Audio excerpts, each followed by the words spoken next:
જોડવા ખાતે ભાજપના ખેસવાડી કારે બુલેટને અડફેટે લેતા અકસ્માત સર્જાયો। સુરત જિલ્લાના પલસાણા તાલુકાના જોડવા ખાતે ગત તારીખ 21 જૂનના રોજ બ્રેઝા કાર અને બુલેટ વચ્ચે અકસ્માત સર્જાયો હતો।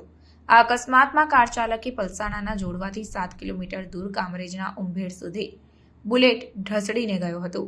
બ્રેઝા કારે બુલેટને ઢસડતા રોડ પર તણખા ઉડ્યા હતા। ત્યારે રસ્તા પર પસાર થતા અન્ય એક કાર ચાલકે વિડીયો પોતાના મોબાઈલમાં કેદ કર્યો હતો, જે વિડીયો હાલ સોશિયલ મીડિયામાં વાયરલ થયો છે।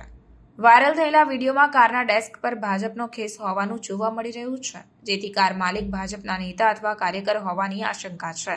ત્યારે બનેલી આ ઘટનામાં હજુ સુધી પોલીસને જાણ કરાઈ નથી। બંને પક્ષ વચ્ચે ઘટનાની રાત્રે જ સમાધાન થઈ ગયું હોવાની ચર્ચાઓ સાંભળવા મળી હતી।